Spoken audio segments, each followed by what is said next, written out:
ജീരകശാല അരി ഉപയോഗിച്ച് നെയ്ച്ചോറ് തയ്യാറാക്കുമ്പോൾ കിട്ടുന്ന ഒരു പ്രത്യേക രുചി അത് തന്നെയാണ് നെയ്ച്ചോറിന്റെ പ്രധാന പ്രത്യേകത. ഒട്ടും ഒട്ടിപ്പിടിക്കാതെ ഓരോ അരിമണിയും വേറിട്ട് കിടക്കുന്ന നല്ല മണവും രുചിയുമുള്ള നെയ്ച്ചോറ് തയ്യാറാക്കാൻ 3 കപ്പ് ജീരകശാല അരി നന്നായി കഴുകി 20 മിനിറ്റ് വെള്ളത്തിലിട്ടതിനു ശേഷം വെള്ളം വാലാൻ വെക്കാം. ഇനി ചുവട് കട്ടിയുള്ള ഒരു പാത്രം ചൂടാക്കി നെയ്യ് ഒഴിച്ച് അണ്ടിപ്പരിപ്പും കിസ്മിസും സവാളയും വറുത്ത് കോരണം. അതിനുശേഷം 10 അല്ലി വെളുത്തുള്ളിയും ചെറിയ പീസ് ഇഞ്ചിയും നന്നായി ചതച്ചെടുത്ത് നെയ്യിലേക്ക് ഇട്ട് കൊടുത്ത് കൂടെ ഒരു ചെറിയ സവാള കനം കുറച്ചരിഞ്ഞതും എരിവിന് ആവശ്യമായ പച്ചമുളകും ഹോൾ ഗരം മസാലയും കടായിലേക്ക് ഇട്ടൊന്ന് വഴറ്റിയതിനു ശേഷം ക്യാരറ്റ് കട്ട് ചെയ്തും ചേർത്ത് 1/2 മിനിറ്റോളം ഇളക്കി ചൂടുവെള്ളം ഒഴിച്ചു കൊടുക്കാം. 1 കപ്പ് അരിക്ക് 1.25 കപ്പ് എന്ന കണക്കിലാണ് വെള്ളം ഒഴിച്ചു കൊടുത്തിരിക്കുന്നത്. വെള്ളത്തിന്റെ പാകത്തിന് ഉപ്പും ചേർത്ത് വെള്ളം തിളച്ചു വരുമ്പോൾ അരി വെള്ളത്തിലേക്ക് ഇട്ട് കൊടുത്ത് അരി തിളയ്ക്കുമ്പോൾ സ്റ്റൗവിന്റെ ഫ്ലെയിം ലോ ആക്കി മൂടി വെച്ച് റൈസ് വേവിക്കണം.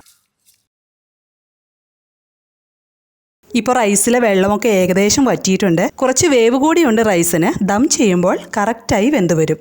ഒരു ദോശക്കല്ലോ ചപ്പാത്തിപ്പാനോ ചൂടാക്കി റൈസിന്റെ പാത്രം അതിന്റെ മുകളിൽ വെച്ച് വറുത്തെടുത്ത സവാളയും അണ്ടിപ്പരിപ്പും കിസ്മിസും വളരെ കുറച്ച് മല്ലിയിലയും നെയ്യും റൈസിന്റെ മുകളിൽ കൂടി ഇട്ട് പാത്രം നല്ല ടൈറ്റായി മൂടി വെച്ച് 20 മിനിറ്റ് ലോ ഫ്ലെയിമിൽ ചൂടാക്കണം.